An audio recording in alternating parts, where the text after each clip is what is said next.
எளியவனை உயர்த்துகிற கர்த்தருடைய நாமத்தினால் அவங்களை ஒவ்வொருவரையும் வாழ்த்துகிறோம், வரவேற்கிறோம்.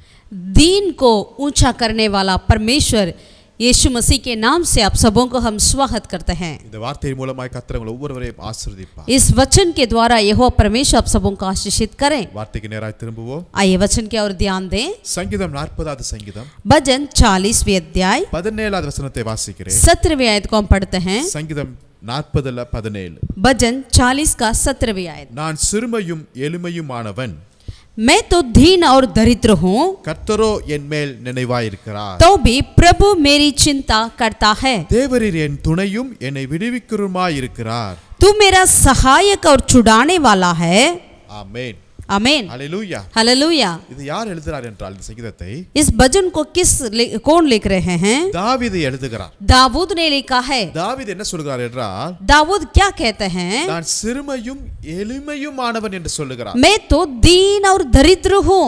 அவர் பெரிய ராஜா, वो बहुत बड़ा राजा है. அரண்மனை உண்டு, சிங்காசனம் உண்டு, उनके लिए राजमहल है, सिंहासन है, வேலைக்காரங்க வேலைக்காரிகள் என்று अनेक नौकर காரியங்கள். नौकरानियां, ऐसे कई चीजें हैं. அப்ப அவர் பெரிய ஒரு காரியத்தில் இருக்கிறார். यानी वो बहुत बड़ा एक इंसान है. ஆனா அவர் இங்க சொல்லுகிறார், लेकिन वो यहाँ पर कहते हैं, நான் சிறுமையானவனாய் இருக்கிறேன், मैं दीन हूँ, நான் எளிமையானவனாய் मैं இருக்கிறேன். दरिद्र हूँ. கர்த்தருக்கு முன்பாக यहोवा परमेश्वर के उपस्थिति के सम्मुख में நாம் எளிமையானவர்கள் தான். हम जरूर दीन है. நாம் எளிமையானவர்களாய் ஏழைகளாய் காணப்படுகிறோம். हम दरिद्र होते हैं. எளிமை என்று சொல்லி பார்க்கும்போது जैसे दीन बोलते हैं, ஏதோ காசு இல்லாத ஒரு நிலைமையை இங்கே குறிப்பிடப்படவில்லை. यहाँ पर जब दरिद्र के बारे में कहा गया है तो जो जिनके पास पैसा नहीं है वे नहीं है. அநேக சமயத்தில் நம்ம லைஃப் கூட ஒரு எளிமையான ஒரு புவர் கண்டிஷன்ல போகிறது. कई बार हमारा जीवन भी कई बार ऐसे एक दरिद्र की ओर गुजर कर जाते हैं. சில சமயத்துல நம்முடைய பலன் எளிமையாய் போகிறது. कई बार हमारा बल इतना दरिद्र हो जाता है. நம்முடைய ஆஸ்திகள் எளிமையாய் போகிறது. हम धन दौलत में हम दरिद्र हो जाते हैं. கர்த்தருக்காக படுகிற அந்த பிரயாசம் வைராக்கியம் எளிமையாய் போகிறது. जो यहोवा के लिए जलन रखते हैं उसमें भी हम दरिद्र हो सकते हैं. சில சமயத்துல ஆவிக்குரிய வாழ்க்கை கூட ரொம்ப எளிமையாய் போகிறது. कई बार अपनी आत्मिक जीवन भी दरिद्र होती है. அப்படிப்பட்ட எளிமையான சூழ்நிலையில கூட वैसे दरिद्र की परिस्थिति में भी கர்த்தர் நம்மேல் நினைவாய் இருக்கிறார். यहोवा परमेश्वर हमारी चिंता करते हैं. ஹalleluya. हालेलुया. அருமையான தேவனுடைய பிள்ளைகளே, प्रभु के प्रिय लोगों, இப்படிப்பட்ட எளிமையான நேரத்துல எந்த ஜனங்களும் நம்மளை கண்டு கொள்ளவே மாட்டாங்க. ऐसे दरिद्र के जब ऐसा परिस्थिति आता है तो कोई लोग हमारे ध्यान नहीं देते हैं. ஆனா கர்த்தர் நம்மேல் நினைவாய் இருக்கிறார். लेकिन यहोवा परमेश्वर हमारी और चिंता करते हैं. மோசஸ் எகிப்துல படிச்சவர், मूसा उन्होंने मिस्र में अपना सारा पढ़ना लिखना किया था. எல்லா கலைகளையும் கற்று அறிந்த மனுஷன். वहां की हर एक कलाओं को उन्होंने सीखा है. ஆனா கர்த்தர் ஒரு நாள் மோசேயை கூப்பிடும்போது, लेकिन जब एक दिन प्रभु ने मूसा को बुलाया था, எனக்கு பேசவே தெரியாது என்று சொல்லுகிறார். उन्होंने कहा मुझे बोलने नहीं आता ठीक से. அப்ப அங்க எளிமையாய் அவங்க இருக்கிறார். यानी वो वहां पर थोड़ा सा दरिद्र जैसे दिख रहा है. ஆனால் கர்த்தர் நான் உன் மூலமாய் பேசுறேன் என்று சொல்லி அவர் அழைக்கிறார். लेकिन यहोवा परमेश्वर ने कहा मैं तुझसे बात करूंगा, तुझके तेरे द्वारा बात करूंगा करके बुलाया. அந்த எளிமையான மனுஷனை கொண்டு தான் கர்த்தர் பெரிய காரியங்களை செய்தார். उस दरिद्र व्यक्ति को रखकर ही परमेश्वर ने महान कार्य को किया है. ஆமென். आमीन. கர்த்தர் நம்மை நினைத்திருக்கிறார். क्योंकि यहोवा परमेश्वर हमारी चिंता करते हैं. இந்த வார்த்தையை கேட்டுக்கொண்டு அருமையான தேவனுடைய பிள்ளைகளே, इस वचन को सुनने वाले प्रभु के प्यारे लोगों, ஒருவேளை உங்க ஆவிக்குரிய லைஃப் எளிமையாய் போயிருக்கலாம். शायद आपका आत्मिक जीवन बहुत ही दरिद्र में हो सकता है. உங்க சரீரத்தில் இருக்கிற பலன் ரொம்ப புவராய் போய் கொண்டிருக்கலாம். या आपके शरीर की बल बिल्कुल कमजोर हो सकते हैं. உங்க ஆத்மாவில் இருக்கிற வல்லமை ரொம்ப புவராய் போய் या கொண்டிருக்கலாம். आपके आत्मिक सामर्थ्य में आप बिल्कुल दरिद्र हो सकते हैं. ஒருவேளை இந்த கொரோனா காலத்துல பல காரியங்களை நம்ம பார்த்ததுனால நம்முடைய உற்சாகம் ரொம்ப புவராய் எளிமையாய் போய் इस கொண்டிருக்கலாம். कोरोना के टाइम पे हम कई चीजों को देखा, इसकी वजह से हमारा बल बिल्कुल एकदम दरिद्र हो सकता है. ஆனா நம்முடைய தேவன் எப்படிப்பட்ட தேவன் தெரியுங்களா? लेकिन हमारा परमेश्वर कैसा परमेश्वर है पता है? கர்த்தர் அவர்கள் மேல் நினைவாய் இருக்கிறார். यहोवा परमेश्वर उनके ऊपर चिंता करते हैं. எவ்வளவு நல்ல தேவன் कितना பாருங்க. अच्छा परमेश्वर है, நினைவு கூறும் தெய்வம் वो அவர். हमें याद करने वाला परमेश्वर है। ஆமென். आमीन। வேதத்தில் நம்ம பார்க்கும்போது बाइबल में देखते हैं तो இந்த எளியவர்களை கொண்டு கர்த்தர் பெரிய காரியங்களை செய்திருக்கிறார். इस दरिद्र लोगों के द्वारा परमेश्वर ने महान कार्य को की है। ஒவ்வொரு காரியங்களும் நம்ம பார்க்க போகிறோம். हर एक कार्य की ओर ध्यान दें। இதோட செய்தியோட தொடர்ச்சி அடுத்த வாரம் நம்ம கேட்க போகிறோம். इस प्रचार की आने वाला भाग को अगले हफ्ते भी हम सुनेंगे। முதலாவதாக எடுத்துக்கொள்வோம் पहला हम देखेंगे 1 சாமுவேல் 2வது அதிகாரம். पहला शामिल उसका दूसरी अध्याय அதுல 8வது வசனத்தை வாசிக்கும்போது 8वीं आयत को हम पढ़ेंगे। 1 சாமுவேல் 2வது அதிகாரம் 8வது வசனத்தை நான் வாசிக்கிறேன். पहला शामिल दूसरा अध्याय का 8वीं आयत को हम पढ़ते हैं।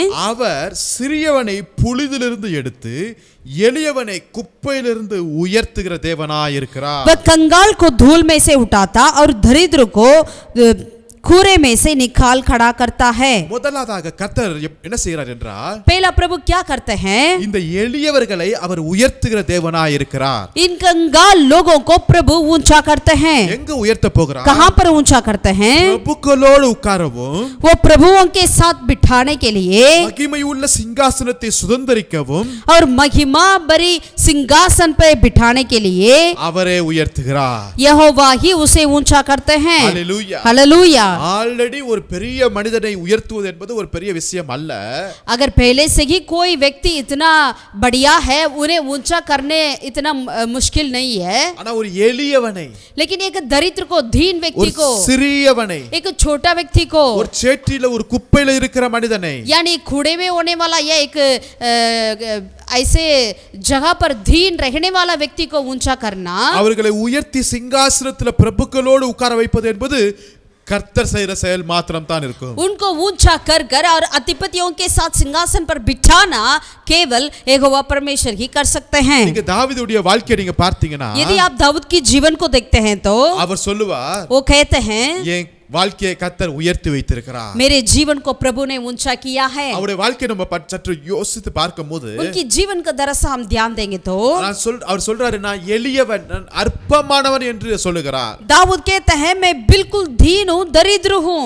சவுல் ராஜா என்ன பண்ணார் என்றால் सவுल राजा ने क्या किया? தன்னுடைய மகளை எப்படியாவது தாவீதுக்கு கட்டி வைக்கணும்னு முயற்சி பண்ணிட்டாரு. अपनी बेटी को किसी तरह दाऊद के लिए शादी करने के लिए उन्होंने सोचा। இதெல்லாம் அறிந்த தாவீது என்ன சொல்றார் इन என்றால் सारी बातों को जब दाऊद को मालूम हो गया तो उन्होंने क्या कहा? நான் எளியவன் யா, मैं तो दीन हूँ, நான் அற்பமானவன் ஐயா, मैं तो बिल्कुल दरिद्र व्यक्ति हूँ, நான் எம்மாத்திரம் டார், मैं क्या चीज हूँ, என் ஜீவன் எம்மாத்திரம் டார். मेरा जीवन क्या है? நானா ஒரு மனுஷன் நினைச்சிட்டு ராஜா தன் மகளை எனக்கு கல்யாணம் பண்ணி வைக்க போறார் பத்திகளா என்று அவர் திகைத்து போனார்.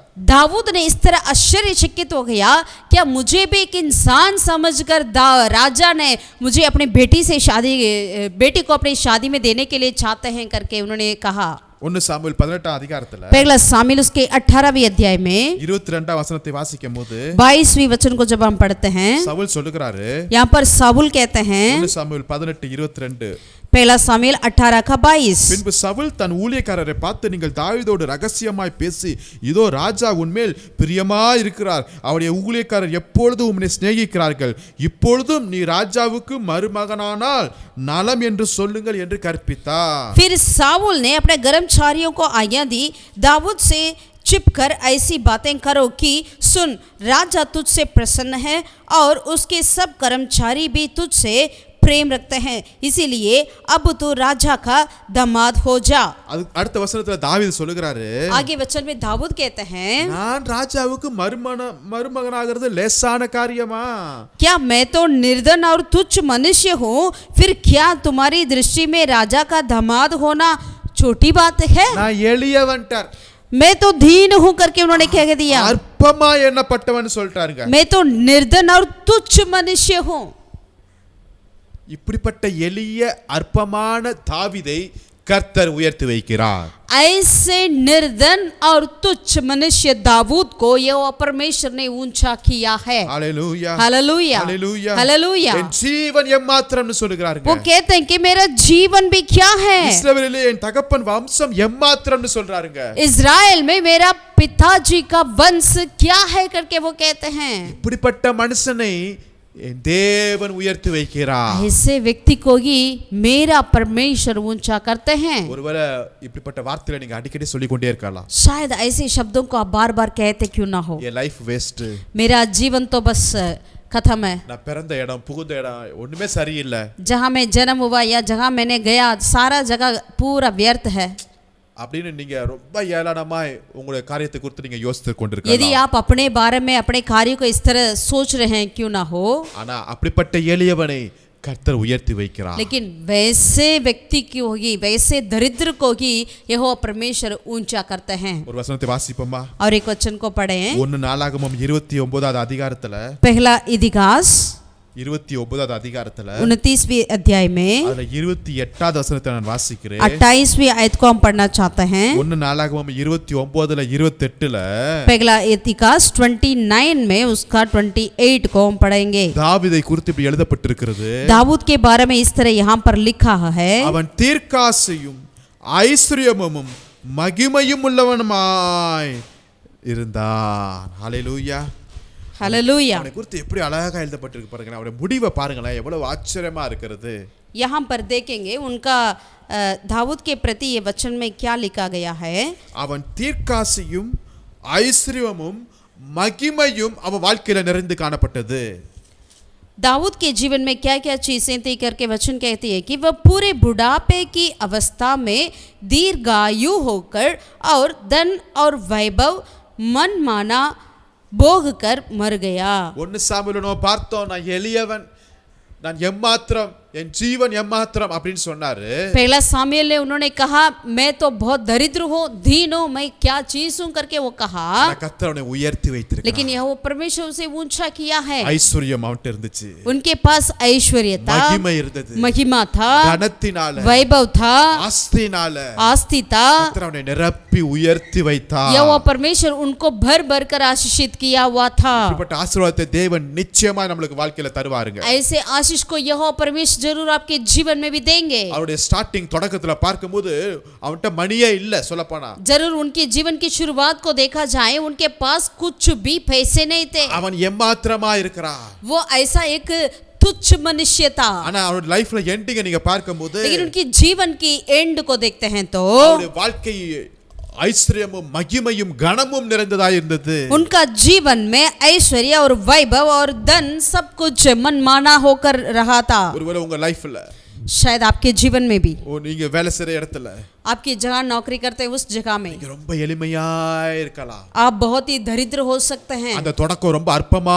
वो இருக்கலாம். शुरुआत बहुत ही तुच्छ जाना जाता होगा। உங்களை எளிமையை குறித்து பலர் கிண்டல் பண்ணிருப்பாங்க. आपकी दरिद्र को देखकर कई लोग आपकी मजाक भी उड़ाते होंगे। ஏன் நீங்க கூட உங்க எளிமையை பார்த்து நீங்க அதிகம் கண்ணீர் விட்டிருக்கலாம். या आप भी अपने तुच्छ परिस्थिति को देखकर आंसू बहाते होंगे। இந்த வேளையில எளியவனை உயர்த்துகிற தேவனை மாத்திரம் நோக்கி பார்க்கலாமா? लेकिन इस वक्त हम दरिद्र को ऊंचा करने वाले यहोवा परमेश्वर की ओर हम ताकते रहेंगे। அவர் உங்களை உயர்த்துவார். वो आपको ऊंचा करेंगे। நீங்கள் நினைப்பதற்காட்டிலும் அவர் உங்களை அதிகமாய் நேர்த்தியாய் நடத்துகிற தேவனாய் இருக்கிறார். आपकी सोच विचार से भी बढ़कर यहोवा परमेश्वर आपको ऊंचा करेंगे। ஹalleluya हालेलुया ஹalleluya हालेलुया ஹalleluya हालेलुया। அவர் எளியவனை நினைத்திருக்கிறார். वो तुच्छ मनुष्यों को याद करने वाला परमेश्वर है। முதலாவது பார்த்தோம் அவர் எளியவனை உயர்த்துகிற தேவன் என்று. पहला कार्य वो तुच्छ मनुष्य को नीचे मनुष्य को ऊंचा करते हैं। இரண்டாவதாக பார்க்கலாம் दूसरा எளியவனுக்கு கிடைக்கிற அடுத்த ஆசீர்வாதம் என்னவென்றால் वो निर्धन वो तुच्छ मनुष्य के लिए क्या आशीष मिलती है। சங்கீதம் 140வது சங்கீதத்துல भजन 140 में 12வது வசனத்தை நான் வாசிக்கிறேன். 12वीं आयत को हम पढ़ते हैं। 140வது சங்கீதம் 12வது வசனத்தை நான் வாசிக்கிறேன். 140 का 12वीं आयत। சிறுமையானவனின் வழக்கையும் எளியவர்களின் நியாயத்தையும் கர்த்தர் விசாரிப்பார் என்று அறிவே. हे यहोवा मुझे निश्चय है कि तू दीन जन का और दरिद्रों का न्याय चुकाएगा। ஹalleluya हालेलुया। ஆராதிக்கிற தேவன் எப்படிப்பட்டவர் தெரியுங்களா? हम जिसकी आराधना करते हैं वो परमेश्वर कैसा परमेश्वर का पता है। யாருக்கு உதவி செய்தார் தெரியுங்களா? वो किसको वो मददगार है। இப்படிப்பட்ட எளிமையின் சிறுமையாய் இருக்கிற ஜனங்களுடைய வழக்கை அவர் விசாரிக்கிற தேவனாய் இருக்கிறார். ऐसे दीन और दरिद्रों का न्याय को वो चुकाने वाला परमेश्वर है। ஆமென் आमीन। அவர் ஒரு நல்ல நியாயாதிபதியாய் இருக்கிறார். वो एक अच्छा न्यायी है। இன்றைக்கு ஒரு சரியான தீர்ப்பு நமக்கு கிடைக்குமா? கோர்ட்ல பார்க்கும்போது நிச்சயம் கிடைக்காதுங்க. अगर आप हम सोचते हैं मेरे लिए सही न्याय मिलेगा क्या, कोर्ट में जाकर नहीं मिलेगा। இன்றைக்கு எல்லாம் பணத்தை அடிப்படையாக வைத்து போய் கொண்டிருக்கிறது. आज सब चीजें पैसे के ऊपर निर्भर है। எளியவர்கள் எத்தனையோ பேர் இந்த வழக்குல கஷ்டப்பட்டு மாட்டிக்கொண்டு சிக்கிக் கொண்டிருக்கிறார்கள். कितने दीन लोग, दरिद्र लोग ऐसे केसेस में फंस जाते हैं और पता नहीं चलता उनका क्या करें, சரியான நீதி அவங்களுக்கு கிடைக்க மாட்டேங்குது. क्योंकि उनके लिए न्याय तो नहीं मिलता, அவங்களுக்காக வழக்காடுவதற்காக சரியான லாயர்ஸ் கிடைக்க மாட்டேங்கிறார்கள். उनके लिए बोलने के लिए सही वकील तक नहीं मिलते हैं. எத்தனையோ லட்சக்கணக்கான கேसेस இன்னும் குமிஞ்சி கிடக்குதுங்க. ऐसे लाखों केसेस अभी भी है. எத்தனையோ பல வருடம் சில கேஸ்க்குலாம் போய் கொண்டிருக்கிறது. कई केसेस तो कई सालों से चल रहा है, முடிவே இல்லாமல் போய் கொண்டிருக்கிறது. उसके लिए कोई अंत नहीं है. ஆனா இந்த வசனத்தை வாசிக்கும்போது, लेकिन इस वचन को जब हम पढ़ते हैं तो ஒருவேளை இந்த உலகத்துல இருக்கிற கோர்ட் கூட நம்மளை ஏமாத்திரலாம். शायद इस संसार का कोर्ट भी हमें धोखा दे सकती है, ஆனா என்னுடைய தேவன் ஒருத்தர் இருக்கிறார். लेकिन मेरा परमेश्वर एक है. அவர் எளிமையானவர்களின் நியாயத்தை அவர் விசாரிக்கிற தேவனாய் இருக்கிறார். वो दीन जन की न्याय चुकाने वाला परमेश्वर है. அங்க காசுலாம் ஒண்ணு எடுபடாது. वहां पर पैसा कुछ नहीं चलता. அது பரலோக கோர்ட். वो स्वर्ग का कोर्ट है. அங்க எந்த விதமான சாட்சியை மறைக்க முடியாது. वहां पर कोई भी गवाह को छुपा नहीं कर सकते हैं. நான் ஆராதிக்கிறேன் என் தேவன் எனக்காக நின்று அவர் வழக்காடுகிறவராய் இருக்கிறார். जिसकी हम आराधना करते हैं वो परमेश्वर मेरे लिए वहां पर खड़े होकर न्याय चुकाते हैं. Hallelujah, hallelujah, hallelujah. தேவனுடைய பிள்ளைகளே, प्रभु के प्रिय लोगों, ஒருவேளை இப்படிப்பட்ட சில காரியங்களை நீங்க சிக்கி தவித்துக் கொண்டிருக்கலாம். शायद ऐसे कुछ बातों में आप फंसकर आप बिल्कुल आप तड़पते क्यों ना हो. பல நாட்கள் பல வருடங்கள் உங்களுடைய அமைதலை உங்களுடைய சமாதானத்தை சில காரியங்கள் கெடுத்துக் கொண்டிருக்கலாம். कई सालों से कई महीने से आपकी शांति को कुछ ऐसे बातें हैं तितर पितर करता क्यों ना हो. நீங்க செஞ்சே இருக்க மாட்டீங்க, ஆனா நீங்க செஞ்சிட்டீங்க என்று பொய் குற்றம் சாட்டப்பட்டிருக்கலாம். आपने कभी नहीं किए होंगे लेकिन आपके ऊपर ऐसे गलत इंतजाम, झूठे इंतजाम किया होगा. இதனால பல நாட்கள் நீங்கள் கண்ணீரோடு வடித்துக் கொண்டிருக்கலாம். इसलिए आप कई दिनों से आप रोते हुए पड़ते होंगे. இதனால பல நாட்கள் நீங்கள் அலைந்து கொண்டிருக்கலாம். इसके चलते कई दिन आप इधर उधर टहलते रहते होंगे. இதனால பல உங்களுடைய ஆஸ்திகளையும் உங்களுடைய சுகத்தையும் உங்களுடைய சமாதானத்தையும் இழந்திருக்கலாம். इसके चलते आपकी सारी संपत्ति को, धन को और शांति को खो चुके होंगे. ஆனா நம்முடைய தேவனை நோக்கி பாருங்கள். लेकिन हम अपने परमेश्वर की ओर ताकते रहें. அவர் நமக்கு நீதியை சரி கட்டுகிற वो தேவன். हमें न्याय चुकाते हैं. அவர் நமக்காக வழக்காடுகிற वो தேவன். हमारे लिए बोलने वाला परमेश्वर है. Hallelujah, hallelujah. உங்களை நினைத்திருக்கிறார்.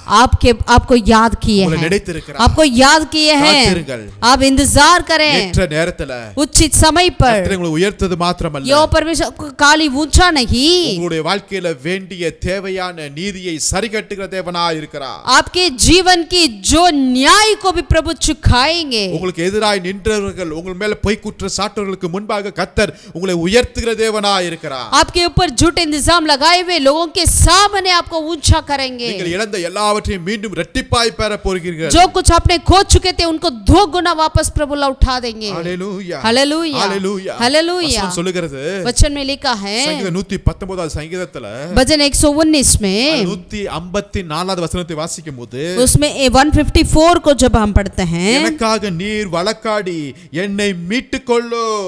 मेरा मुख थमा लड़ और मुझे छुड़ा ले. आमीन. எனக்காக வழக்காடுகிறவர் ஒருத்தர் உண்டு இந்த உலகத்துல. मेरे लिए लड़ने वाला परमेश्वर संसार में है.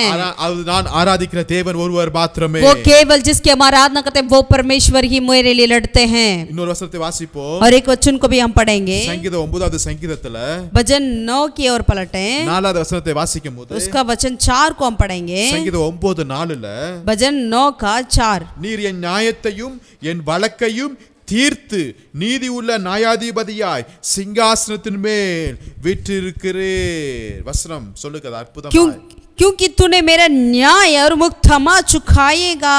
आमीन. तूने सिंहासन पर विराजमान होकर धर्म से न्याय किया है. என் வழக்கை தீர்த்து, आप मेरे प्रभु मेरा न्याय चुकाकर, முடிவில்லாம போய் கொண்டிருக்கிற அந்த பிரச்சனையை தீர்க்கிற தேவன். जो कोई अंत नहीं आ रहा है ऐसे परेशानियों को प्रभु आप न्याय करेंगे. அவர் நீதி உள்ள நியாயாதிபதியாய் இருக்கிறார். वो बिल्कुल न्याय चुकाएंगे. आमीन. आमीन. அவர் உண்மை உள்ள தேவனாய் இருக்கிறார். वो बिल्कुल सच्चा परमेश्वर है, वो धर्म से न्याय करेगा. வசனங்களெல்லாம் நீங்க விசுவாசிங்க. ये सारे वचन के और आप विश्वास करें. இன்னொரு வசனத்தை வாசிப்போம். ஏசாயா 11ல, यशायाह 11वें अध्याय में அதுல 17ம் 18 வாசிக்கும்போது, उसका 17 और 18 को पढ़ेंगे. ஏசாயா 11 அதிகாரத்தை எடுத்துக்கொள்வோம். यशायाह 11वें अध्याय का और हम पलटें.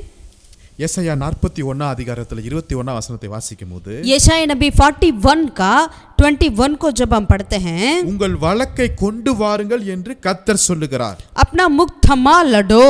ஆமென். आमीन. உங்கள் பலமான நியாயங்களை வெளிப்படுத்துங்கள் என்று யாக்கோபின் ராஜா உரைக்கிறார். और याकूब का राजा कहता है अपना प्रमाण दो. கர்த்தர் சொல்லுகிறார், यहोवा परमेश्वर कहते हैं உங்கள் வழக்கை கொண்டு வாருங்கள். अपना मुख थमा लड़ो. அல்லேலூயா. हालेलुया. கர்த்தர் முதலாவது கொண்டு போங்க. हम यहोवा की परमेश्वर के उपस्थिति में ले चलें. அநேக சமயத்துல நம்ம போலீஸ்க்கும் அங்க இங்கே நம்ம அலைவோம், நல்லது தான். कई बार हम पुलिस स्टेशन और इधर उधर हम जाते हैं, ஆனா அங்க கூட நமக்கு டிலே ஆகலாம், அங்க கூட நமக்கு சரியான தீர்ப்பு கிடைக்குமா என்று நமக்கு தெரியாது. हम नहीं जानते कि वहाँ हमारे लिए न्याय चुकाया जाएगा कि नहीं करके, பட் கர்த்தருடைய வார்த்தை வருகிறது, लेकिन यहोवा का परमेश्वर का वचन आती है, உங்கள் வழக்கை கொண்டு வாருங்கள் என்று கர்த்தர் சொல்லுகிறார். यहोवा कहता है अपना मुख थमा लड़ो. அல்லேலூயா. हालेलुया. அல்லேலூயா. हालेलुया. அவரிடத்துல கொண்டு போவோங்க. उनके पास हम ले चलें. உங்களுடைய பிரச்சனைகளை आपकी सारी परेशानियों को அவரிடத்துல கொண்டு போங்க. उनके पास ले चलें. உங்களுக்கு எதிராக நடக்கிற சில காரியங்கள், आपके विरोध जो बातें हो रही है, சதி திட்டங்கள், जो विरोध की योजनाएं, கர்த்தரிடத்துல கொண்டு போங்க. यहोवा परमेश्वर के सन्मुख ले चलें. அவரை விசுவாசிப்போம். उनके ऊपर विश्वास करें. அவர் எளியவர்களுடைய நியாயத்தை விசாரிக்கிற தேவனாய் இருக்கிறார். वो दरिद्रों की न्याय चुकाने वाला परमेश्वर है. உங்களுக்கு நீதி சரி கட்டுகிற தேவனாய் இருக்கிறார். आपको न्याय को धर्म से वो करेगा. அவர் நீதி உள்ள நியாயாதிபதியாய் वो இருக்கிறார். धर्म का न्याय है. ஏற்ற நேரத்துல उत्तम समय पर உங்களுக்கு கிடைக்க வேண்டிய எல்லா காரியங்களையும் கர்த்தர் அவரே முன்னின்று நடத்தக்கூடியவராய் இருக்கிறார். आपके लिए जो भी चाहिए था वो सारे न्याय को वो खुद ही आगे खड़े होकर करेगा. மனிதர்கள் ஏமாற்றலாம் நம்மள, मनुष्य हमें धोखा दे सकते ஆனா हैं, கர்த்தர் நம்மை ஒரு நாள் ஏமாற்ற மாட்டார். लेकिन यहोवा परमेश्वर हमें कभी नहीं धोखा देते हैं. ஹalleluya. हालेलुया. இத்தனை நாட்கள் நீங்க இருளில் இருந்திருக்கலாம், इतने दिनों से आप अंधकार में पड़े क्यों ना हो, கர்த்தர் உங்களை வெளிச்சத்துக்கு கொண்டு வர போகிறார். यहोवा परमेश्वर आपको उजियाला की ओर लेकर आएंगे. சில சதி திட்டத்தின் மூலமாக உங்களுடைய துக்கங்கள் பெரிய ஒரு நிம்மதி இல்லாத வாழ்க்கை நீங்க வாழ்ந்து கொண்டிருக்கலாம். किसी लोगों की बुरी योजना के चलते आप बिल्कुल अपने शांति को खो चुके होंगे. அந்த சூழ்நிலையெல்லாம் கர்த்தர் மாற்றி वो सारी परिस्थितियों को यहोवा परमेश्वर बदल डालेंगे. தேவன் உங்களுக்கு இரட்டிப்பான சந்தோஷத்தையும் சமாதானத்தையும் கிருபையும் கர்த்தர் தரப்போகிறார். यहोवा परमेश्वर दो गुना शांति को खुशियां को आपको देने वाला है. ஒரு நாள் நம்ம சொல்ல போறோம், கர்த்தர் ஒருவரே என்னை நடத்தினார். एक दिन हम कहेंगे यहोवा ही मुझे अगुवाई किया है. கர்த்தர் ஒருவரே என் வாழ்க்கையில நீதியை சரி கட்டினார். यहोवा ही मेरे जीवन में धर्म का न्याय चुकाया है. எல்லாருடைய கண்கள் பார்க்கும்படியாக सारे आंखें उसे देखेगी. கர்த்தர் உங்களை உயர்த்து போகிறார். यहोवा परमेश्वर आपको ऊंचा करेंगे. உங்களுக்கு வேண்டிய நீதியை செய்ய போகிறார். आपका जो न्याय को वो चुकाएंगे. அவரை மாத்திர விசுவாசி. केवल उन्हीं की ओर हम विश्वास வார்த்தை करें, விசுவாசிக்க. इस वचन की ओर विश्वास அவர் करें. எளியர்களை அவர்களுடைய காரியங்களை அவர் விசாரிக்கிற தேவனாய் இருக்கிறார். वो दरिद्र लोगों की न्याय चुकाते हैं. மூன்றாவதாக तीसरा சங்கீதம் 34வது சங்கீதத்துல भजन 34 में हम देख सकते हैं. 6வது வசனத்தை வாசிப்போம். छठे अध्याय का और हम पढ़े छठे वचन को पढ़ेंगे. சங்கீதம் 34ல 6. भजन 34 का 6.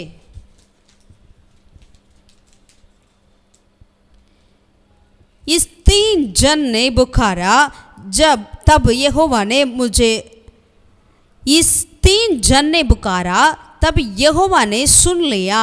வசனம் சொல்லுகிறது, वचन में लिखा है இந்த ஏழை கூப்பிட்டான், ये 3 जन ने पुकारा, கர்த்தர் கேட்டு அவனை அவன் இடுக்கண்களுக்கெல்லாம் நீங்களாக்கி ரட்சித்தார். तब यहोवा ने सुन लिया और उसको उसके सब कष्टों से छुड़ा लिया.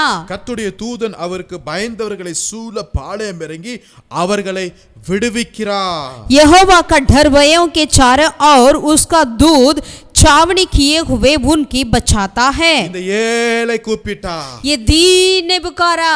ஏழைகள் கூப்பிடும் போது யாருமே செவி சாய்க்க மாட்டாங்கல்ல. जब दीन लोग पुकारते हैं कोई नहीं सुनते हैं. கேட்டும் கேட்காத மாதிரி போவாங்க. अगर सुनेंगे तो भी वे अनसुनी करेंगे.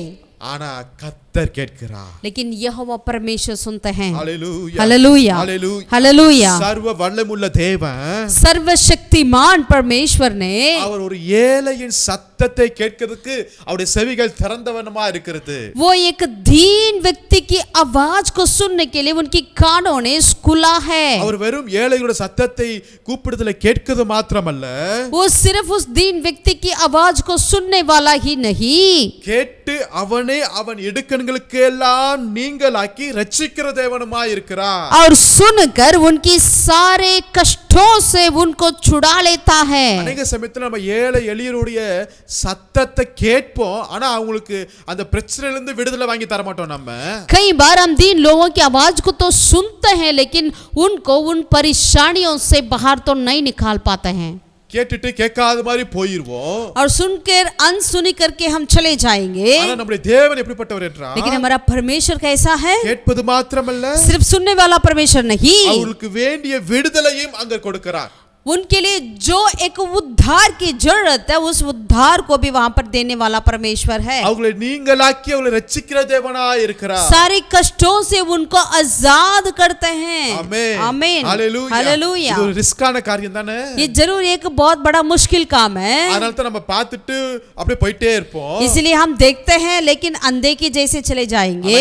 கர்த்தர் அப்படிப்பட்டவர் அல்ல. लेकिन मेरा परमेश्वर ऐसा नहीं है। அவர் கேட்டு அங்க இறங்கி அவனுக்கு விடுதலையும் ரட்சிப்பையும் கொடுக்கிற தேவனாய் இருக்கிறார். वो सुनते हैं और उतर आकर उनको उन कष्टों से उन्हें छुड़ा लेते हैं। இஸ்ரவேல் ஜனங்கள் 430 வருடம் எகிப்துல படாபாடு பட்டு இருக்காங்க. इस्राएलियों के मिस्र देश में 430 साल तक उन्होंने बहुत कष्ट उठाया, அடிமை தனத்துல போயிட்டு இருக்காங்க. बिल्कुल गुलामी में थे। அவங்க கர்த்தரை நோக்கி கூப்பிடும்போது तब उन्होंने यहोवा की और पुकारा। ஆபிரகாமின் தேவன், ஈசாக்கின் தேவன், யாக்கோபின் தேவன் அவருடைய கூக்குரலை கேட்டார்.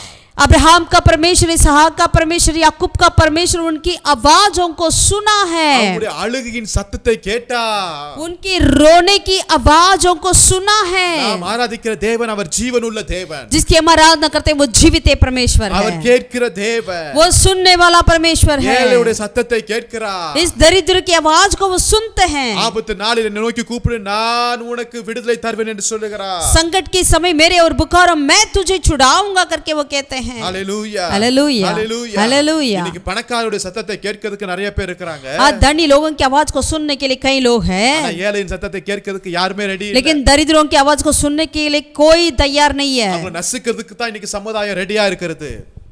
இன்னைக்கு ஏழைகளை நசுக்கிறதுக்கு தான் ஒரு கூட்டமும் அரசாங்கமும் ஜனங்களும் ரெடியா இருக்காங்க.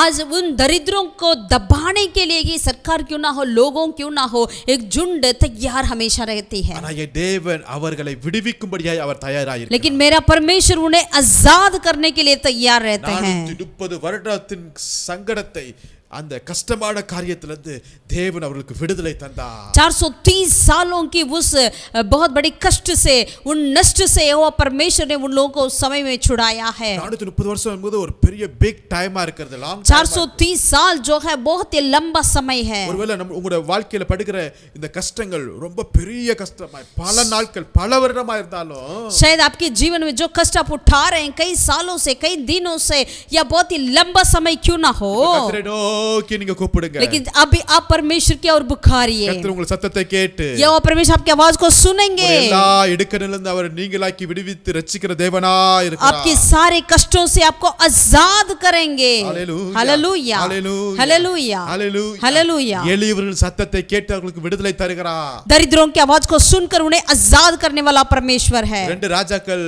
4வது அதிகாரத்துல दूसरा राजा उसका 4था अध्याय में அங்க 1ஆம் வசனத்திலிருந்து வாசிக்கும்போது, पहला आयत से लेकर पढ़ते हैं तो அங்க ஒரு விதவை இருக்கிறாங்க.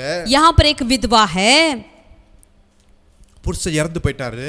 उनका पति मर चुका है, இப்ப நிறைய கடன் இருக்கிறது. अभी बहुत सारा खर्च हो गया, उनकी सारे कर्जदार ने अभी आ गया, उनको दबा रहे हैं, दबावट दे रहे हैं, उनके बच्चों तक उन्होंने अपने ले जाने के लिए कोशिश कर रहे थे। அந்த ஸ்திரீ நேரா எலிசாட்ட போறாங்க.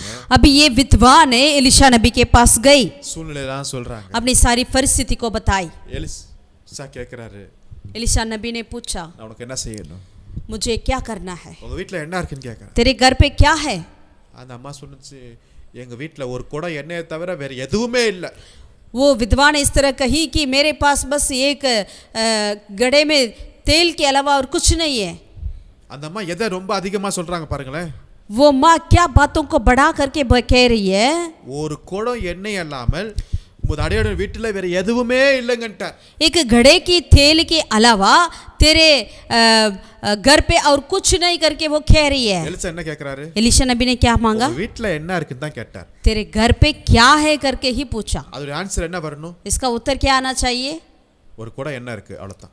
मेरे घर पे एक घड़ा में तेल है, ये आना चाहिए। ஆனா இந்த அம்மா என்ன சொன்னாங்க, लेकिन ये माँ ने क्या कह रही है, ஒரு குடம் எண்ணெய் தான் இருக்கு, அதை தவிர வேற எதுவுமே இல்லைன்ட்டாங்க. बस एक तेल की, एक घड़ा के तेल के अलावा और कुछ नहीं। அருமையான தேவனுடைய प्रभु பிள்ளைகளே, के प्रिय लोगों, ஒரு குடம் எண்ணெயா இருந்தாலும் சரி, अगर एक घड़ा के तेल क्यों ना हो, ஒரு கை அளவு எண்ணெயா இருந்தாலும் சரி, या आप हाथों की मुट्ठी भर के तेल क्यों ना हो, கர்த்தர் உங்கள் சத்தத்தை கேட்கிறார். यह परमेश्वर आपकी आवाज को सुनते हैं। ஆமென். आमीन। அந்த எண்ணெய்னால இப்பொழுது பெரிய ஆசீர்வாதத்தை கர்த்தர் கொண்டு வர போகிறார். उस तेल के चलते बहुत बड़ा आशीष उस घर पे आने आ रही है। அந்த குடும்பத்தை எல்லா சைடும் ஜனங்கள் நெருக்க ஆரம்பிச்சாங்க. उस परिवार को चारों तरफ लोग दबा रहे थे, ஆனா கர்த்தர் அதே குடும்பத்துல, लेकिन यहोवा परमेश्वर उसी परिवार में, அவங்க பார்த்த அந்த சாதாரண எண்ணெயில இருந்து उन्होंने जो देखा था साधारण तेल को रखकर தேவன் ஒரு அற்புதத்தை செய்து கொண்டிருக்கிறார். यहोवा परमेश्वर का अद्भुत को किया है। ஹalleluya, हालेलुया, ஹalleluya, हालेलुया। அருமையான தேவனுடைய प्रभु பிள்ளைகளே, के प्रिय लोगों, இந்த ஏழை கூப்பிட்டா ये दरिद्र ने पुकारा, கர்த்தர் அவளுக்கு விடுதலை தந்தார். यहोवा परमेश्वर ने छुड़ा लिया। எளியவர்களுடைய கூப்பிடுதலின் சத்தத்தை அவர் கேட்கிறவராக இருக்கிறார். दीन और दरिद्र लोगों की आवाज को सुनते हैं मेरा परमेश्वर और उन्हें छुड़ाते हैं। இந்த எளியவன் யாருங்க? ये दरिद्र कौन है? கீழே இருக்கிறான். वो नीचे रहते हैं। சத்தத்தை கேட்கிறது யாரு? उनकी आवाज को सुनने वाला कौन है? அவர் ராஜாதி ராஜா கர்த்தாதி கர்த்தராய் இருக்கிறார். वो राजाओं का राजा प्रभुओं का प्रभु है। அவர் ஒரு எளியோட சத்தத்தை கேட்கிறாரா? वो एक दरिद्र लोगों की आवाज को सुन रहे हैं। இன்னைக்கு நீங்க உங்க ஆபீஸ்ல போய் பாருங்க. आज आप ऑफिस में जाइए, உங்க ஆபீசரை நீங்க பார்க்கணும், மேனேஜரை பார்க்கணும்னா அவர் சொல்லிடுவாங்க, நோ நோ நோ அவர் பிஸியா இருக்காரு, அவுட் ஆஃப் ஸ்டேஷன் அப்படி இப்படி சொல்லிடுவாங்க. अगर आप चाहते हैं अपने ऑफिसर से मिलने के लिए, मैनेजर से मिलने के लिए, वो तुरंत कहेंगे कि नहीं नहीं वो अवेलेबल नहीं है, वो आउट ऑफ स्टेशन है करके। ஆனா ஒன்னு சொல்ல முடியும், लेकिन एक बात को हम कहना चाहते हैं, நீங்க எப்ப வேணாலும் आप कभी भी எந்த இடத்துல கூட जहां पर भी நீங்க அவரை கூப்பிடும்போது உங்க சத்தத்தை அவர் கேட்கிறார். और वहां से अगर आप प्रभु यहोवा की पुकारेंगे, वो आपकी आवाज को सुनते हैं। மார்க் எழுதின சுவிசேஷத்துல मरकुस रचित सुसमाचार में இயேசு சீஷர்களும் திரளான ஜனங்களும் போயிட்டே இருக்காங்க. प्रभु यीशु मसीह और बहुत बड़ा भीड़ उसके और उसके चेले उनके साथ जा रहे थे। மார்க் 10வது அதிகாரத்தை எடுத்துக்கோங்க. मरकुस 10वें अध्याय को हम पलटें,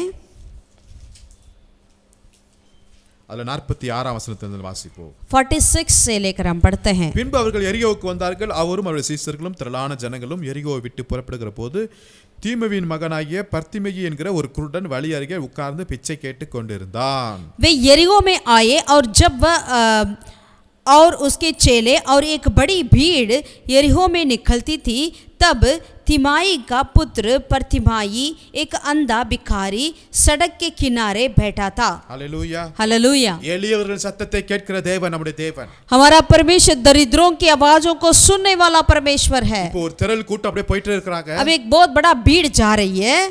அப்ப அங்க ஒரு குருடன் இருக்கிறார், பர்த்திமேயு. वहां पर एक अंधा था जो बर्तिमाई था। அவருடைய வேலையே பிச்சை எடுக்கிற வேலை. उनका काम ही भीख मांगना। நிறைய சவுண்ட் கேக்குற பார்த்து கேக்குறா, என்னையா நடக்குதுன்னு கேக்குறாங்க. वहां पर इतनी भीड़ की आवाज को सुनकर उन्होंने पूछा यहाँ पर क्या चल रहा है। இயேசு போயிட்டு இருக்கிறார் பான்ட்டாங்க. तब उनको बताया गया कि यीशु मसीह जा रहे हैं। உடனே தாவீதின் குமாரனே எனக்கு இறங்குன்னு கத்துறார்.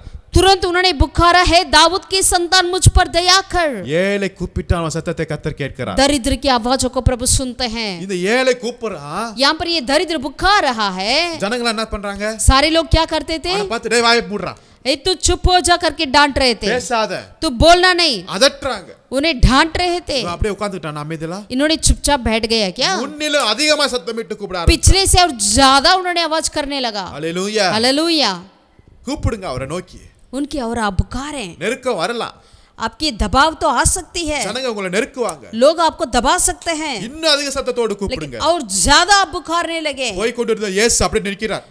जाते रहते थे, यीशु मसीह रुक गया। இயேசு அவனை வரவழை அவனை கூப்பிட்டு வாங்கணுங்கிறாரு. यीशु मसीह ने कहा उनको बुला लाओ। இப்ப அந்த யாரெல்லாம் திட்டினாங்களோ அவங்க போய் அவனை தூக்கி எந்திரிக்க வச்சு இயேசுட்ட கூட்டிட்டு வராங்க. जिन्होंने उसे डांटे थे वही लोग अभी जाकर उनको उठाकर और लेकर आ रहे हैं। ஹalleluya, हालेलुया। அருமையான தேவனுடைய பிள்ளைகளே, प्रभु के प्रिय लोगों, முன்னிலும் அதிகமாய் கூப்பிடுங்க. पिछले से और ज्यादा पुकारे। கர்த்தர் உங்க சத்தத்தை கேட்கிறார். परमेश्वर आपकी आवाज को सुनते हैं। போய் கொண்டிருந்த இயேசு அங்க நிற்கிறார். जो जाते रहते थे यीशु मसीह वहां पर रुक गए। அந்த குருடனை அழைத்து வர சொன்னார். उस अंधा को मेरे पास लाओ करके बुलाया। கர்த்தர் இயேசு அவனுக்கு சுகத்தை கொடுத்தார். यह परमेश्वर उनको चंगा किया है। ஏழை கூப்பிட்டா, ये दरिद्र ने बुखारा, கர்த்தர் அவன் சத்தத்தை கேட்டார். यह परमेश्वर उनकी आवाज को सुना है। யார் உங்க சத்தத்தை கேட்கிறதுக்கு தயாரா ரெடியா இருந்தாலும் இல்லனாலும் பரவாயில்லைங்க. अगर कोई भी आपकी आवाज को सुनने के लिए तैयार हो या नहीं भी हो, ஆனா என் தேவன் लेकिन मेरा परमेश्वर உங்க சத்தத்தை கேட்கிறதுக்கு அவர் தயாரா இருக்கிறார். आपकी आवाज को सुनने के लिए वो तैयार रहते हैं। இந்த ஏழை கூப்பிட்டான், ये दरिद्र ने पुकारा, கர்த்தர் கேட்கிறார். यहोवा परमेश्वर ने सुना है। ஹalleluya, हालेलुया, ஹalleluya, हालेलुया। கர்த்தர் உங்கள் சத்தத்தை கேட்கிறதுக்கு यहोवा தயாரா இருக்கிறார். परमेश्वर आपकी आवाज को सुनने के लिए तैयार है। எவ்வளவு கூட்டம் நின்னாலும் பரவாயில்லை, जितने भी भीड़ क्यों ना हो, நீங்க கூப்பிடுங்க, अब पुकारें, கூப்பிடுங்க. पुकारें। கர்த்தர் உங்கள் சத்தத்தை கேட்டு यहोवा परमेश्वर आपकी आवाज को सुनकर உங்களை இடுக்கண்களிலிருந்து விலக்கி நீங்களாக்கி உங்களை ரட்சிக்க அவர் வல்லமையுள்ளவராய் இருக்கிறார். आपकी सारी कष्टों से आपका आजाद कर आपको छुड़ा लेंगे। ஹalleluya, हालेलुया, ஹalleluya, हालेलुया, ஹalleluya. हालेलुया। சிறுமையானவர்கள் எளியவர்களை அவர் நினைக்கிற தேவனாய் இருக்கிறார். दीन और दरिद्र लोगों को परमेश्वर याद करते हैं। முதலாவது பார்த்தோம், पहले हमने देखा எளியவர்களை அவர் உயர்த்துகிற தேவன். दीन लोगों को ऊंचा करने वाला परमेश्वर है। குழியிலிருந்து குப்பையிலிருந்து அவரை உயர்த்துகிற தேவன். कूड़े में से प्रभु ने धूल में से उठाकर खड़ा करते हैं। இரண்டாவதாக பார்த்தோம், दूसरा, எளியவருடைய வழக்கை அவர் விசாரிக்கிற தேவனாய். दीन और दरिद्रों की न्याय चुकाने वाला परमेश्वर है। மூன்றாவதா பார்க்கிறோம், तीसरा, ஏழைகளுடைய சத்தத்தை கேட்கிற தேவனாய் இருக்கிறார். वो दरिद्रों की आवाज को सुनते हैं। இந்த வசனத்தின் மூலமாய் கர்த்தர் உங்களை ஆசீர்வதிப்பாராக. इन वचन के द्वारा यहोवा परमेश्वर आपको आशीषित करें। உங்களுடைய ஏழை என்கிற நிலைமை, எளிய என்கிற நிலைமையை கர்த்தர் மாற்றிக்கொண்டே இருக்கிறார் என்று आपकी விசுவாசி. दीन की उस अवस्था को, दरिद्र की अवस्था को यहोवा परमेश्वर बदल डालते हैं। ஜெபம் பண்ணுவோம். आए प्रार्थना நல்ல करें। பிதாவே நன்றி செலுத்துகிறோம். भला परमेश्वर धन्यवाद करते हैं। இந்த அற்புதமான அந்த ஒவ்வொரு வார்த்தைக்காக நன்றி செலுத்துகிறோம். तेरे अद्भुत हर एक वचन के लिए धन्यवाद। இந்த உங்களுடைய வார்த்தை ஜீவனும் வல்லமுள்ளதா இருக்கிறது. तेरा वचन जीवित और सामर्थ्य से भरा है। அநேக சமயத்தில் அநேக சூழ்நிலையில நாங்கள் ரொம்ப எளியவர்களாய் காணப்படுகிறோம் சுவாமி. कई बार हम प्रभु दीन और दरिद्र हो जाते हैं, ஆனாலும் அந்த எளியவருடைய வாழ்க்கையில நீர் கொடுக்கிற உங்களுடைய ஆசீர்வாதத்துக்காக நன்றியோடு ஸ்தோத்திரிக்கிறோம். लेकिन उसके बीचों में भी आप जो हमें आशीषित करते हैं, उस आशीष के लिए धन्यवाद करते हैं। நீர் ஒருவரே எங்களை உயர்த்துகிற தேவன். आप ही एक परमेश्वर जो हमें ऊंचा करते हैं। நீர் ஒருவரே எங்களுடைய வழக்கை விசாரிக்கிற தேவன். आप ही एक परमेश्वर जो हमारी न्याय चुकाने वाला है। நீர் ஒருவரே எங்களுடைய சத்தத்தை கேட்கிற தேவன். आप एक ही जो हमारी आवाज को सुनने वाला परमेश्वर எங்கள் है। ஒவ்வொருவரையும் இப்படி கருத்தில் ஒப்பு हम கொடுக்கிறோம். सभी को तेरे हाथों में समर्पित करते हैं। ஆசீர்வதிப்பீர். आशीष कर। மீட்பர் இயேசு நாமத்தில் ஜெபிக்கிறோம் எங்கள் ஜீவனுள்ள பிதாவே. उद्धारकर्ता यीशु के नाम से हम प्रार्थना करते हैं, मेरे जीवित परमेश्वर। ஆமென். आमीन, ஆமென். आमीन। கர்த்தர் உங்களை ஆசீர்வதிப்பாராக. यह परमेश्वर आपका आशीषित करे। आमीन।